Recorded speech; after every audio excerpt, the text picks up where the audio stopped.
Yes my dear students, एक बार मैं पुनः आप लोगों को अपने YouTube पर स्वागत करता हूं और उम्मीद करता हूं कि आप लोग कहीं ना कहीं इस वीडियो के द्वारा अपने आप के नॉलेज को और ज़्यादा रेनफोर्समेंट कर रहे हों, ताकि किसी भी तरह की जब प्रॉब्लम आती है तो आपकी जो सोच होना चाहिए, जो विज़न होना चाहिए, जो अप्रोच होना चाहिए, वो बहुत पॉजिटिव होना चाहिए। कोई प्रॉब्लम ना बने ये कोई मायने नहीं रखता है, लेकिन कोई प्रॉब्लम्स के बारे में आप गलत तरीका सोच ले, ये बहुत बड़ा मायने रखता है। कहने का सारांश तरीका यह हुआ कि आपको ये पता होना चाहिए कि इस प्रॉब्लम्स को मैं सॉल्व भी कर पाऊंगा या नहीं। ऐसा नहीं होना चाहिए कि कुछ दूरी तक चलेगा और बाद में पता चला कि मैं नहीं कर पाऊंगा। इसी को कहते हैं विजन स्पष्ट होना चाहिए। चलिए मैं आज उसी पुराना जहाँ पर मैंने ख़त्म किया था पिछले वीडियो को, उसकी कंटिन्यूटी में शुरू करता हूँ। आपको मैंने इलेक्ट्रिक डाइपोल्स के बारे में काफ़ी कुछ पढ़ाया था। उसमें मैंने आपको स्पेशली पढ़ाया था कि जब किसी डाइपोल को हम किसी एक्सटर्नल इलेक्ट्रिक फील्ड में रखते हैं तो उसके ऊपर टॉर्क क्या लगता है, और अगर हम उसे रोटेट करते हैं तो कितना वर्क डन करना पड़ता है, और कितना वर्क डन करने से कितने एनर्जी उसमें एब्जॉर्ब हो जाते हैं, that is called electrostatic potential energy in the electric dipole. उन सब के बारे में देखा। उसके बाद भी मैंने आपको बताया था कि उसमें कैसे स्टेबिलिटी आता है इक्विलिब्रियम के हिसाब से। अगर मैं कहता हूँ कि वो डाइपोल इक्विलिब्रियम में भी है, मतलब फुल्ली बैलेंस है, तो उस स्टेज में most stable equilibrium and most unstable equilibrium के बारे में आपको बता दिया था। आज मेरा ये लक्ष्य रहेगा कि उसमें विशेष चीज़ डाइपोल के बारे में बताते रहूँ। वो विशेष चीज़ होगा उसके न्यूमेरिकल्स के, और साथ साथ एक और थ्योरी भी हमें करना है कि जब किसी इलेक्ट्रिक डाइपोल को हम एक्सटर्नली अप्लाइड इलेक्ट्रिक फील्ड में कोई एंगल पर रखते हैं और अपने हाथ को हटा लेते हैं, तो हम देखते हैं कि इट रिकम्स या रीबैक्स टू द ओरिजिनल पोजीशन। उस ओरिजिनल पोजीशन पर आके वो रुकता नहीं है, बल्कि और रोटेट कर जाता है, और जिस पोजीशन में रखा गया था उसके ठीक अपोजिट में जाता है, और जिस एंगल पर रखा गया उसी एंगल के अपोजिट एंगल पर जाके रुक जाता है और पुनः वापस भी आता है। इस तरह से हम लोग कह सकते हैं कि there is a situations of angular SHM in a dipole. तो आज मेरा यहीं से थ्योरी स्टार्ट होगा, और उसके बाद इलेक्ट्रिक डाइपोल के सारे न्यूमेरिकल्स को हर दृष्टिकोण से सॉल्व करते जाएंगे। तब हम लोग कहेंगे कि आज हमारा बहुत अच्छा कॉन्सेप्ट हो चुका है इलेक्ट्रिकल डाइपोल्स के। हम किसी भी तरह के प्रॉब्लम्स को कर सकते हैं। किसी तरह का मतलब ये हो गया किसी भी कम्पिटिटिव लेवल के क्वेश्चन। हमारे पास जो ये क्वेश्चन आ रहा है वो क्वेश्चन में आएगा derive and expression for time period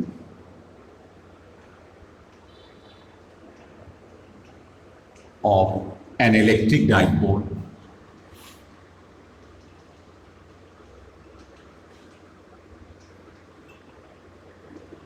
rotated in externally applied uniform electric field. यहां वर्ड को जरा ध्यान दीजिएगा। एक्सटर्नली अप्लाइड में यूनिफॉर्म वर्ड पर फोकस किया गया है। Uniform applied, applied uniformly applied uniform electric field, that is correct sentence.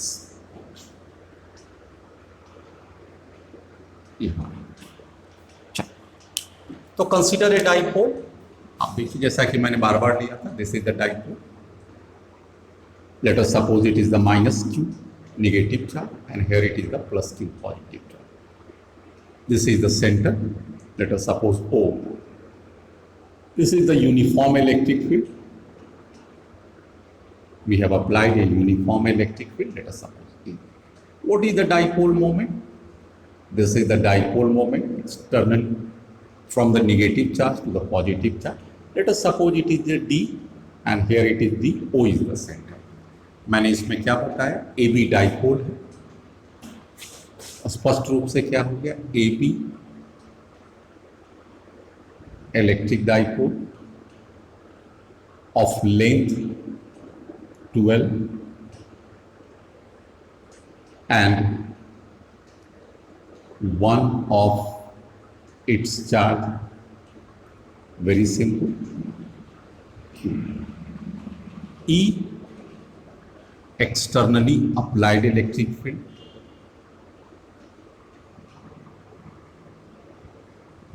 externally applied electric field। जैसा कि आपको मालूम होगा कि हमने इसमें एक एंगल भी दे रखा है थीटा। तो what is theta?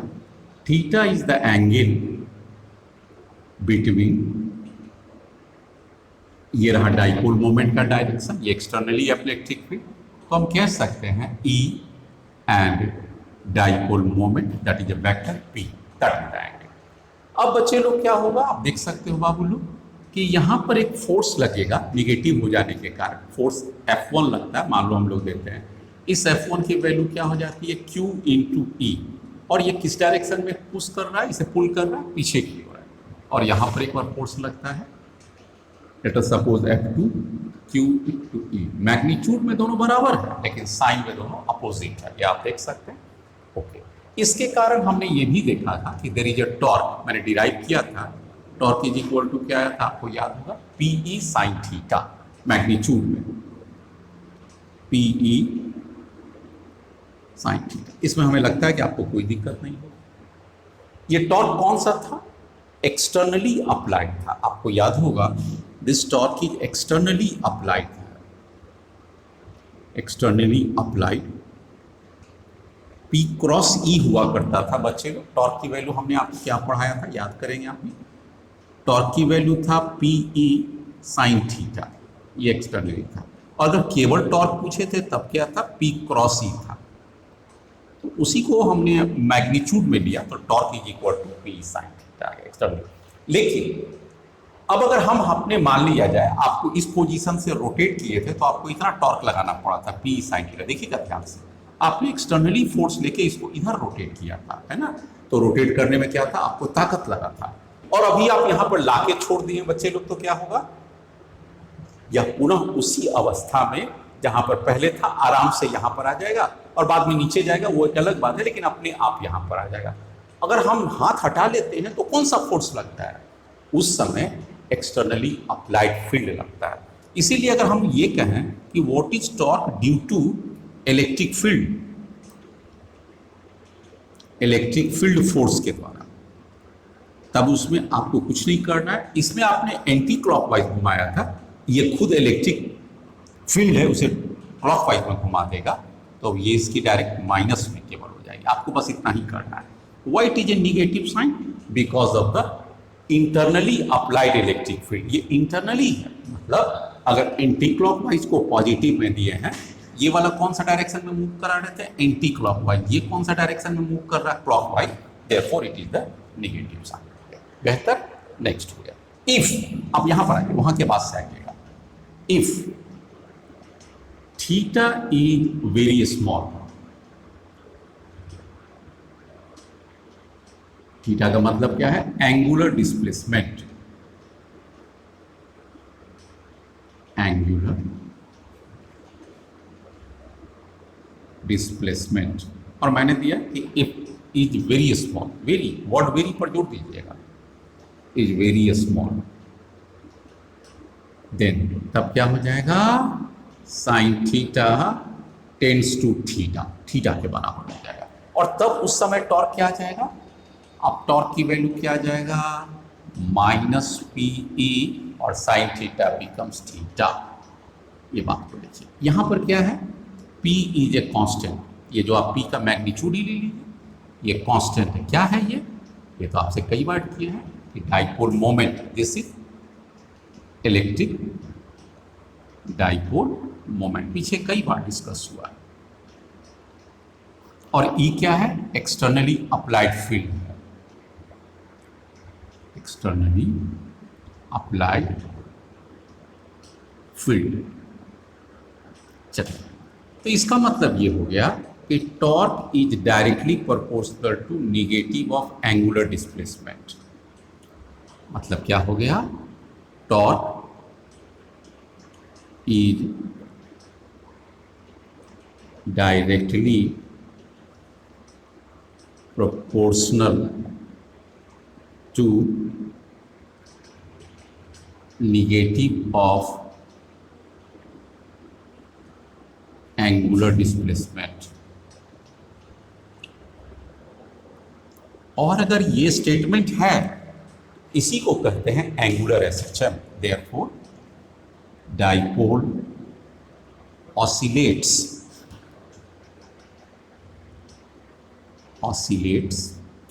in angular SHM. तो ये जो डाइपोल है, एंगुलर एसएचएम का मतलब क्या हो गया, आप यहां पर छोड़ेंगे, जितना थीटा इधर है उतना ही थीटा नीचे जाएगा, फिर एक बार ऊपर आएगा, फिर नीचे, मतलब अपनी मीन पोजीशन। इसको हम लोग क्या कहते हैं, मीन पोजीशन, मतलब बीच की स्थिति। मीन का मतलब होता है माथे या बीच की स्थिति, और वहां से ऊपर नीचे दोनों तरफ करेगा, दैट इज एंगुलर एसएचएम। यहां तक आ गया, थोड़ा सा जगह में बना। अब आपको एक बात बताते हैं, ये आपको 11th में पढ़ना था, और वो भी एसएचएम चैप्टर में, वो भी एंगुलर एसएचएम है। कि टॉर्क का एक्सप्रेशंस होता है, the expressions of torque is equal to I omega square and theta with negative sign minus I omega square theta. Let us call equation 2, 1 चूंकि यहाँ दिए हुए हैं, बल्कि 1 यहाँ दे दीजिए, 2 यहाँ दे दीजिए, और 3 से दे दीजिए, ये बेटर हो गया। तो ये क्या है, इंटरनली अप्लाइड है, माइनस नेगेटिव है, आई यहाँ पर एक नया टर्म आ गया, I, that is called moment of inertia. Moment of, या मैं डिटेल बता दूंगा, इनर्शिया ऑफ डाइपोल। ठीक है, कोई दिक्कत नहीं। ओमेगा क्या है, एंगुलर फ्रीक्वेंसी।